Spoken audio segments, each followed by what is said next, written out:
안녕하세요. 베스린입니다. 자, 오늘은 베딕 점성학을 공부하는 사람들이 가장 두려워하는 주제에 대해서 이야기해 보겠습니다. 초보자들이 차트를 볼 때 가장 먼저 긴장하는 것이 있습니다. 바로 6하우스, 8하우스, 그리고 12하우스들입니다. 이 하우스들은 두스타나 어려움을 가져오는 하우스들로 많은 점성학 책에서 이야기하고 있습니다. 고난의 하우스, 손실의 하우스, 불행의 하우스라고 말이죠. 하지만 정말 과연 그럴까요? 오늘은 이 세 하우스를 그래서 조금은 다른 관점에서 바라보도록 하겠습니다. 상담을 하다 보면 많은 분들이 이렇게 묻습니다. 선생님, 제 하우스의 행성이 8하우스에 너무 많은데 괜찮을까요? 12하우스가 너무 강해 보이는데 제가 불행해지는 것은 아닐까요? 혹은 6하우스가 활성화되면은 제게 혹시 어려운 문제가 생기는 건 아닐까요? 등등 말이죠. 그런데 이러한 질문들 속에는 하나의 공통된 전제가 숨어 있습니다. 이 하우스들은 나쁜 것이다 라는 편견입니다. 하지만 오늘은 그 전제를 잠시 내려놓고 살펴보겠습니다. 왜 사람들은 이 하우스를 두려워하는 것일까요? 이 새 하우스는 대체로 우리 인간이 피하고 싶어 하는 그런 경험들과 연결되어 있습니다. 6하우스는 갈등, 경쟁, 질병, 노력 등의 특성을 가지고 있습니다.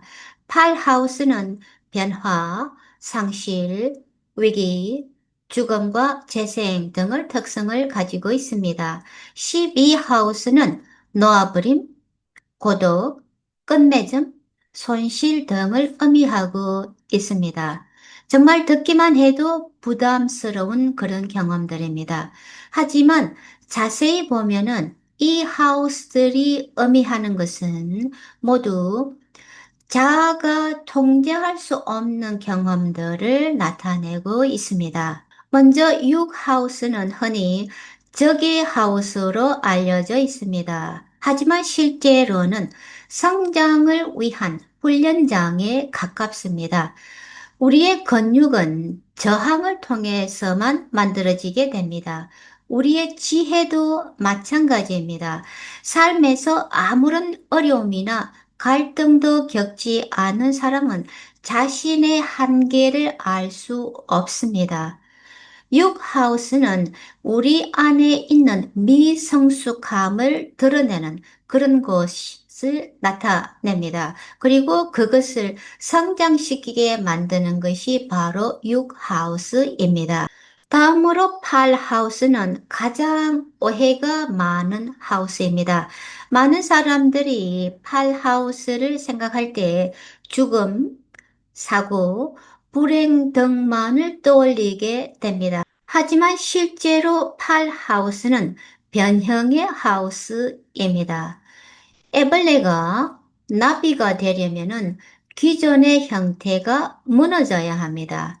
그래서 8하우스는 무너짐이 아니라 재탄생을 위한 해체인 겁니다. 실제로 그래서 상담을 오래 하다 보면 인생에 가장 크게 성장한 사람들의 차트에서는 이 8하우스의 강한 영향력을 자주 발견하게 됩니다. 다음으로 12하우스는 손실의 하우스로 흔히 불리고 있습니다. 그런데 우리는 여기서 질문을 해야 합니다. 정말 모든 손실이 과연 나쁘기만 한 것일까 하는 것입니다. 우리는 어린 시절에 집착을 잃어야 어른이 될 수 있습니다. 오래된 신념을 잃어야 성장을 할 수 있습니다. 상처를 붙들고 있던 마음을 놓아야 우리는 자유로워질 수 있습니다. 그래서 12하우스는 뺏기는 공간이 아니라 내려놓는 공간인 겁니다. 그래서 메타베딕 점성학 관점에서 말씀을 드리자면 우리는 여기서 흥미로운 사실을 하나 발견할 수 있습니다. 흔히 사람들은 삶의 발전과 성장을 위한 변화를 하고 싶다고 자주 말을 합니다. 하지만 실제로 변화가 찾아오면 두려워하게 됩니다. 왜냐하면 변화는 6하우스, 8하우스, 12하우스의 얼굴을 하고 오기 때문입니다. 도전, 해체, 놓아버림. 그러나 바로 그러한 과정을 통해서 우리는 더 넓은 자신으로 성장하게 됩니다. 그래서 실제로 상담 사례에서 보이는 공통된 특징이 있습니다.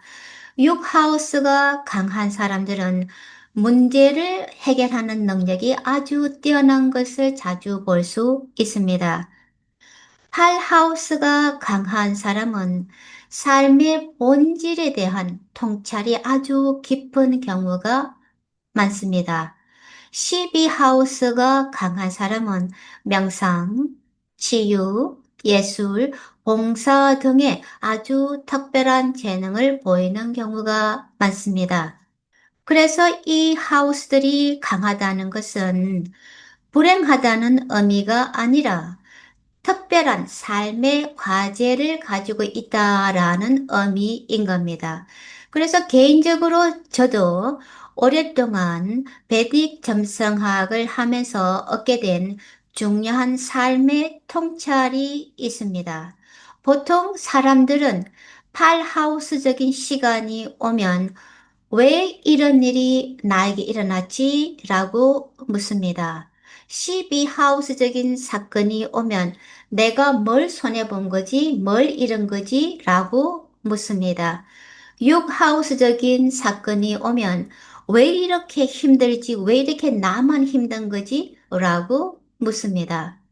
그런데 저는 6하우스, 8하우스, 12하우스가 암시하고 있는 의미를 부정성보다는 성장통으로 받아들일 수 있는 그런 자세를 이 공부를 통해서 익힐 수 있었습니다. 그래서 어떤 일이든지 제가 예상하고 기대했던 것과 전혀 다르게 나타날 때 저항하기보다는 나를 내려놓고 미지의 해안이 가져다 줄 더 큰 축복을 믿고 나아갈 수 있었던 것이 이 공부를 통해서 제가 얻게 된 가장 큰 이득 중에 하나였습니다.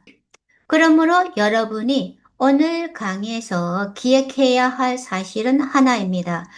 6하우스는 훈련의 공간입니다.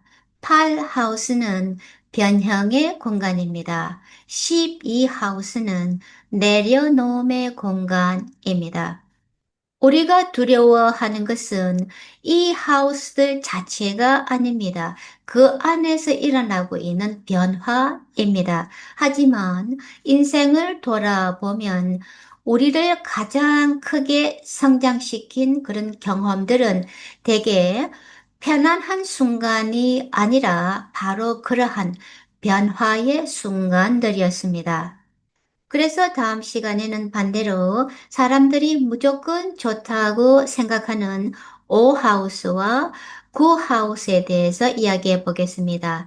정말로 이 하우스들이 언제나 축복만 의미할까요? 라는 질문으로 같이 들여다보도록 하겠습니다. 감사합니다.